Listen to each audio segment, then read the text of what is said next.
So, ngayon, ipapakita natin ngayon yung ating itinanim na dwarfs na coconut. So, eto na siya mga ka-farm bill. So, eto na siya.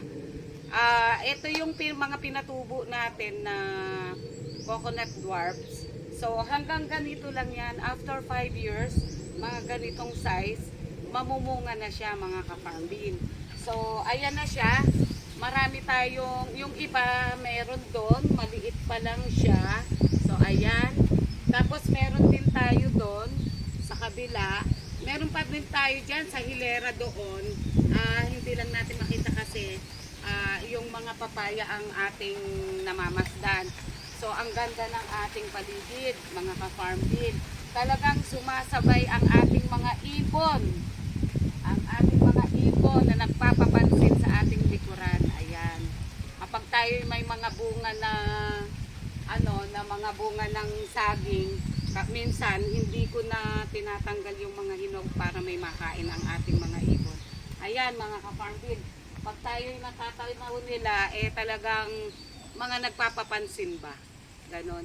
So, eto na yon.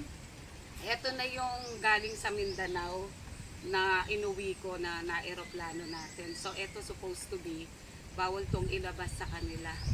So, luckily, nailabas natin. So, ano to, 6 na piraso. Meron akong 2 ron dun sa area na yon. So, mga buhay na siya. So, meron akong isa, maliit pa siya. So, sana supposed to be mabuhay yan. Meron din tayo dito. At meron din tayo roon. So, after 5 years to, mga ka-farm bill, sila yung magbubunga. So, ang tabayanan natin, keep on watching. Siguro naman ang ating YouTube channel is magdire-diretso para maipakita natin ang ganda ng ating kalikasan.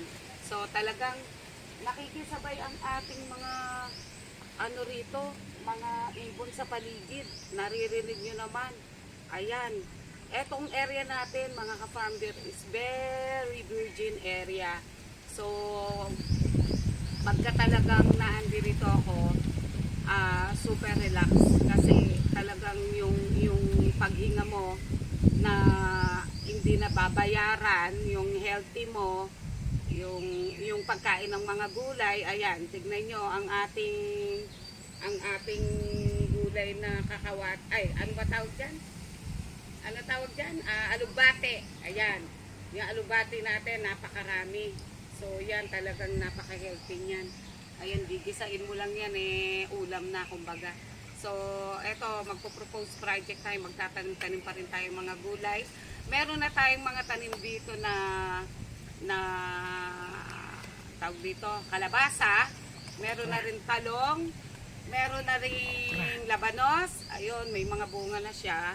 So, maganda na siya po, pwede na siyang isa-isang harvestin.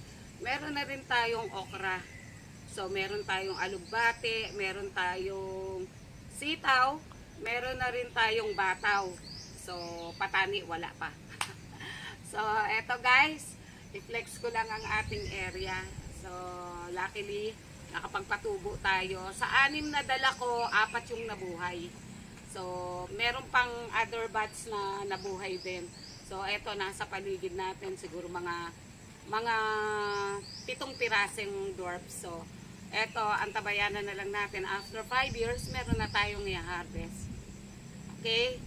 Shout out pala sa ating mga butihing tie-up agency dyan sa Hong Kong, Ready-Made Agency Hong Kong, Good Life Agency Hong Kong, and then CBC Agency Hong Kong na siyang laging suportado sa atin, and then sa ating mga mahal na aplikante na nandoon at nagtatrabaho. Shout out sa inyong lahat. So, please share, like ang ating, subscribe ang ating YouTube channel para sa ganon, yung mga paraan ng pag-organikong pamamaraan sa ating pagtatanim ay ating maituro. And don't forget to click also the notification para lahat ng ating vlog ma-avail nyo kung ano yung mga organic farming method. Okay? Mabuhay! Salamat po!